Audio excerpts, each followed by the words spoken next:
Satu, dua, tiga. Oke. Satu, dua. Seiring juga dengan adanya masukan dari Komite Audit MWA terkait dengan kepantasan jumlah karya, maka jumlah buku sekarang kita batasi di insentif. Kita nggak membatasi Bapak Ibu berkarya ya, tapi yang insentifnya yang dibatasi gitu.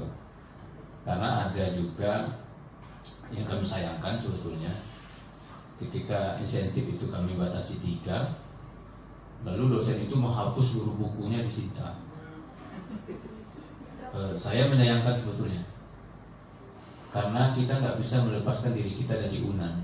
Ada atau tidak ada insentif itu, ya buku itu tetap aja kan bagian daripada Bapak Ibu sebagai dosen UNAN gitu kan. Jadi buku disita itu kan bukan karena insentif kan, cuman karena karya kita. Nah, kita bagian dari dosen UNAN gitu. Ya, jadi yang sudah dibuka itu yang buku, kemudian jurnal pendek Scopus itu rencananya kami bayarkan, karena kalau sebulan duitnya habis itu. Ya.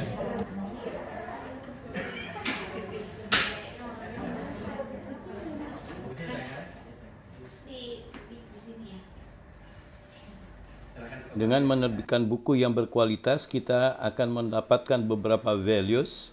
Yang pertama adalah kita bisa berbagi ilmu ya, kepada banyak orang. Kemudian yang kedua, kita bisa menaikkan reputasi diri kita sebagai penulis. Kemudian yang ketiga, kita bisa menaikkan reputasi institusi. Kemudian yang keempat, kita bisa menaikkan akreditasi institusi. Berikutnya adalah memperkaya referensi. Dan selanjutnya ini kita bisa mendapatkan peluang hibah buku ya. Kemudian kita juga bisa memenuhi kewajiban kita sebagai dosen. Dan ini juga tidak kalah pentingnya, kita bisa mendapatkan sustainable income ya, di mana kita bisa mendapatkan royalti dari buku secara reguler ya, secara terus-menerus. Hal-hal yang perlu kita perhatikan di dalam menulis buku adalah yang pertama, kita utamakan kualitas, bukan kuantitas ya. Jadi buku harus memiliki uniqueness ya. Jadi yang membuat buku kita berbeda dengan buku-buku lainnya.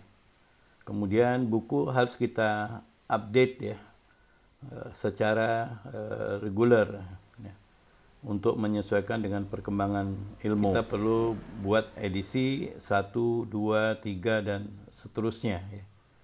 Sehingga di samping untuk memangkas pembajak buku, dan juga buku kita akan menjadi terbarukan ya, dan berkualitas. Kita punya banyak buku tetapi hanya terpajang di lemari rumah, maka buku kita tidak akan banyak memberikan values ya.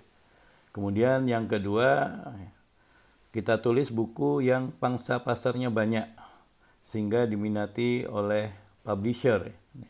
Jadi biasanya buku-buku yang pengantar ya, yang basic gitu, yang merupakan mata kuliah wajib yang ditawarkan oleh semua prodi ya. Kalau bisa malah ada beberapa prodi yang menggunakan buku kita. Ini publisher akan senang sekali ya. Karena publisher juga dia akan mempertimbangkan untung ruginya ya, dalam menerbitkan buku ya. Misalnya buku kita dipakai di S1, di D3, di profesi, di universitas lain misalnya seperti Politeknik ya, dan lainnya ya. Sehingga dengan banyaknya pangsa pasar kita, ini akan menarik bagi publisher, dan juga punya potensi kita bisa menjual buku dalam jumlah banyak ya, dalam jumlah banyak. Itu yang kedua. Yang ketiga, ya, kita perlu ketekunan secara terus menerus menulis ya. Dan kita butuh manajemen waktu di dalam menulis ini. Jadi yang berikutnya, buku perlu kita juga lengkapi dengan PPT, PowerPoint.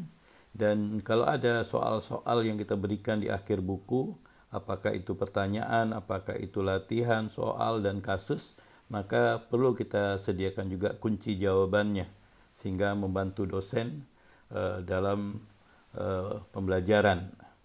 Kemudian yang berikutnya ini juga penting ya, kita harus punya kepercayaan diri ya. Sehingga kita yang penting kita tulis sebaik mungkin yang berkualitas. Kemudian kita serahkan kepada pasar. Kalau dia menjadi best seller, berarti buku kita ini bermutu ya, banyak diminati oleh masyarakat. Kemudian yang terakhir ya, ini yang paling penting barangkali ya, kita menulis buku adalah ikhlas ya, untuk berbagi ilmu ya. Karena salah satu amal yang akan kita bawa pada saat kita meninggal adalah ilmu yang bermanfaat ya, dan yang akan terus mengalir pahalanya. Wah, bisa. Sampai insentif kalau keluar. Sampai insentif juga sih. Semoga banyak yang menerbitkan buku bermutu.